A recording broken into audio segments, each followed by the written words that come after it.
और दूसरी बात, अधिकारी कैसा हो, बोले निर्मत्सरानाम सता। भागवत को सुनने वाला निर्मत्सर होना चाहिए। अब ये निर्मत्सर क्या बला है, क्या होता है निर्मत्सर? बोले जिसके अंदर मत्सर ना हो। अब मत्सर क्या है? बोले जैसे मच्छर होता है ना, ऐसे मत्सर होता है। अंतर इतना है कि मच्छर बाहर से काटता है और मत्सर अंदर से काटता है। अच्छा, मच्छर काटे तो बचने के बहुत सारे उपाय हैं। मच्छरदानी लगा के सो जाओ, या अगरबत्ती लगा लो, ओडोमास लगा लो, ऑल आउट लगा लो। तो मच्छर से तो बचने के बहुत सारे उपाय हैं, लेकिन भैया मत्सर से बचने का कोई उपाय नहीं। ये मत्सर क्या है? मत्ते अग्रे सरती इति मत्सरहा। और ये मुझसे आगे कैसे निकल गया? ये जो जलन है ना, मत्सर का सीधा नाम है जलन। ईर्षा कंचन तजना सहज है, और सहज त्रिया का नेह, परमान बड़ाई ईर्षा दुर्लभ तजना। ये ईर्षा तजना बड़ा मुश्किल है भाई। आज का व्यक्ति अपने दुख से परेशान नहीं है, आज का व्यक्ति दूसरे के सुख से ज्यादा परेशान है। मैं दुखी हूं कोई बात नहीं, पर ये सुखी क्यों है, बस यही बात में जले जा रहे हैं, मरे जा रहे हैं। मेरे पास एक गाड़ी है, इसने 2 गाड़ियां कैसे कर ली? अरे मैं एक घर नहीं बना पाया, इसने 2 मकान कैसे बना लिए? अरे मेरे पास तो इतनी जमीन है, इसने इतनी जमीन कैसे ले ली? हम खुद कुछ करते नहीं हैं और दूसरों को देखकर जलते रहते हैं। ये जलन क्यों होती है पता है? क्योंकि हम अपने से ऊपर वालों को देखते हैं। मनुष्य की सबसे बड़ी गलती है, मनुष्य अपने से ऊपर वाले को देखता है कि देखो मैं कहां हूं, वो कहां है। अरे भैया, तुम ऊपर वालों को मत देखो, तुम अपने से नीचे वालों को देखना प्रारंभ करो, फिर ईर्ष्या नहीं होगी, फिर तो तुम्हारे अंदर स्वाभिमान का प्रादुर्भाव होगा। अगर तुम किसी के पीछे खड़े हो तो पीछे देखो, तुम्हारे भी पीछे बहुत खड़े हैं। अगर तुम्हारे पास एक मकान है, 2 मकान वालों को मत देखो, उन्हें देखो जिनके पास छत भी नहीं है। अगर आपके पास एक गाड़ी है, 2 गाड़ी वालों से जलो मत, उन्हें देखो जो बेचारे पैदल चल रहे हैं। एक व्यक्ति का पैर बहुत बड़ा था, कहीं उसके नाप की चप्पल जूता नहीं मिलता था, बड़ा परेशान। जिस शोरूम में जाए, बड़ी सी बड़ी दुकान में जाए, सब बोले भैया इतना बड़ा जूता नहीं है। एक बार एक शोरूम से बाहर निकला, बहुत दुखी हो रहा था, बताओ ये भगवान ने मेरा इतना बड़ा पैर बना दिया कि जूता ही नहीं मिलता है। तभी सामने से देखा एक व्यक्ति घिसटाते हुए जा रहा था, उसके दोनों पैर नहीं थे। इसे समझ में आ गया कि बताओ मुझे चप्पल नहीं मिल रही है तो मैं परमात्मा को कोस रहा हूं। अरे इससे तो देखो इसके पास तो पैर ही नहीं है, कम से कम मेरे पास पैर तो है। कितने लोग हैं जिनके पास आंखें नहीं हैं, कम से कम हमारे पास आंख तो है। तो जब तक हृदय में मात्सर्य है, जलन है, कपट है,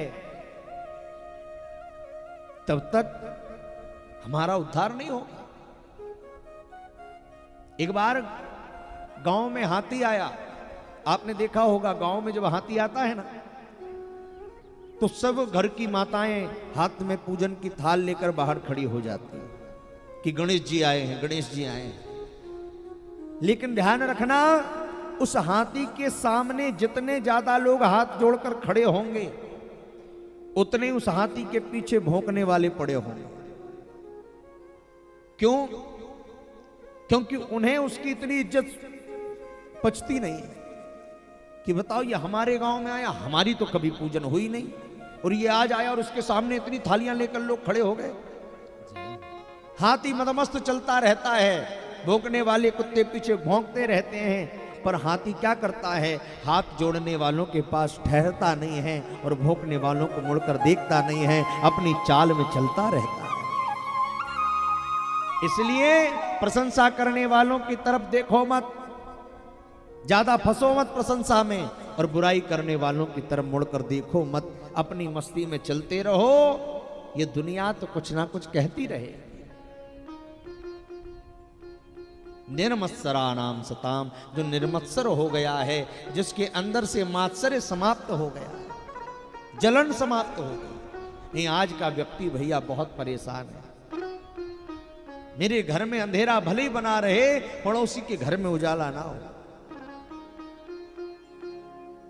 अगर लाइट चली गई ना, घर की टीवी ना चल रही हो, तो पहले पड़ोसी के घर देखते हैं, तुम्हारी चल रही है क्या? वो कहेगा हाँ हमारी तो चल रही है। अरे इसकी कैसे चल रही है, मेरी क्यों नहीं चल रही?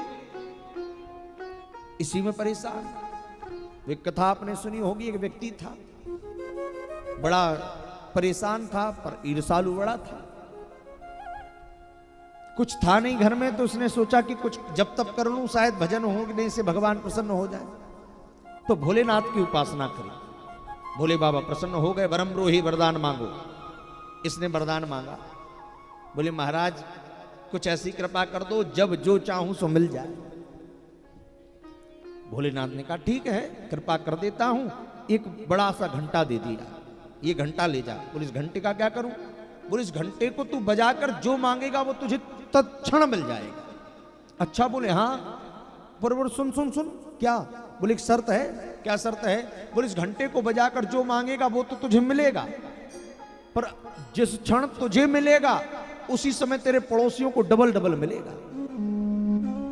इसने अपना माथा ठोका कि बताओ, तपस्या करी मैंने, घंटा पाया मैंने, और फल पड़ोसियों को मुझसे डबल। इसने क्या किया, पट्टे ने बजाया ही नहीं घंटा। उस घंटे को बांधा एक चादर में और अलमारी में पैक करके रख दिया, पत्नी को भी नहीं बताया। एक दिन पत्नी कुछ काम कर रही थी तो अलमारी खोली तो वो घंटा दिखा। अब घंटा दिखा तो उसने जैसे ही खोला, इतना बड़ा घंटा कहां से आया? पति से पूछा, स्वामी ये घंटा तो आज तक घर में मैंने देखा नहीं, पहली बार दिखा, ये कहां से आया? पति बोला, देवी उस घंटे को वैसा का वैसा रख अंदर बांध कर, छीना नहीं। पत्नी बोली, अरे ऐसा क्या है इस घंटे में? पति बोला, नहीं नहीं ये घंटा भोलेनाथ ने दिया था। क्यों? बोले इसे बजाकर जो मांगूंगा वो तत्क्षण मिल जाएगा। पत्नी ने सिर पीटा, हे भगवान फूटी किस्मत मेरी, घर में खाने को अन्न का दाना नहीं, टूटी झुपड़िया में रह रहे हैं और इतनी बढ़िया चीज बांध के रखी है, बताओ। पति बोला, नहीं नहीं दिक्कत यह है कि जब मैं बजाऊंगा तो पड़ोसियों को डबल मिल जाएगा। पत्नी बोली, भले आदमी, अरे पड़ोसियों को मिलता है तो मिलने देना, हमें तो मिले। पति बोला, नहीं नहीं पड़ोसियों को क्यों भला हो, बिल्कुल नहीं बजाना इसे कभी। अब पति तो चला गया, पत्नी तो पत्नी महाराज। माताओं को कुछ बता दिया जाए और ये और कह दिया जाए कि करना नहीं, फिर तो महाराज दुख दुखी प्रारंभ हो जाती है कि एक बार तो करके देखें होता क्या है। पत्नी ने खोला घंटा और एक बार तो बजाया, और बजा के बोली, हे भोलेनाथ मेरा सुंदर सा महल बन जाए। अब तो क्या था महाराज, झोपड़ी की जगह बढ़िया सा महल तैयार हो गया, और पड़ोसियों को 2-2 मंजिला तैयार। महाराज पड़ोसी खुश की ये क्या हो गया। इसने फिर घंटा बजाया, हे भोलेनाथ मेरे घर में अन्न धन का भंडार भर जाए। इसके घर में भंडार भरे, पड़ोसियों के ट्रक पे ट्रक आ गए महाराज। इसने कहा, हे भोलेनाथ मेरी बढ़िया सी 4 व्हीलर आकर के खड़ी हो जाए। इसकी एक आई, पड़ोसियों की 2-2 गाड़ियां आ गई। इतने में पति कहीं से आया, देखा तो ये सब क्या हो रहा है। बाहर देखा बड़े बड़े बंगले बने, बड़ी बड़ी गाड़ियां खड़ी हैं। दौड़ करके घर में गया, पत्नी के हाथ से घंटा छुड़ाया। चुप, क्या करती है, मैंने तुझसे मना किया था मत बजाना, देख क्या हो गया बाहर जाकर। पत्नी बोली, हुआ क्या, देखो अपनी कितनी अच्छी व्यवस्था बन गई। अरे व्यवस्था क्या बन गई, पड़ोसियों को तूने मालामाल कर दिया है। तुझे मांगना नहीं आता, देख मैं बताता हूं कैसे मांगते हैं। अब उसने घंटा बजाया, हे भोलेनाथ मेरे घर के सामने बड़ा सा कुआं खुद जाए। अब इसके घर के सामने एक कुआं, पड़ोसियों के सामने 2-2 कुएं खुद गए। बाहर जाके देखा, हाँ काम हो गया। फिर अंदर आया, हे भोलेनाथ मेरी एक आंख गोविंदाय नमो नमः हो जाए। अब मेरी एक फूटेगी तो पड़ोसियों की 2 ही चली जाएगी। फिर बोला, हे भोलेनाथ मेरी एक पैर टूट जाए। अब मेरा एक टूटेगा तो पड़ोसियों के। अब इसे एक आंख और एक पैर से लंगड़ाता हुआ बाहर गया और पड़ोसियों को देख रहा है कि वाह दोनों चली गई, दोनों पैर टूट गए। मैं तो एक पैर एक आंख से एक कुएं से बच के निकल जाऊंगा, और ये दोनों नहीं है, दोनों पैर नहीं है, 2 कुएं हैं, गिरेंगे धड़ाधड़, मरेंगे। इसका नाम है ईर्षा, द्वेष, जलन, मत्सर। और भैया जिसके अंदर मात्सर्य है, भागवत के कथाकार कहते हैं निर्मत्सरा नाम सता।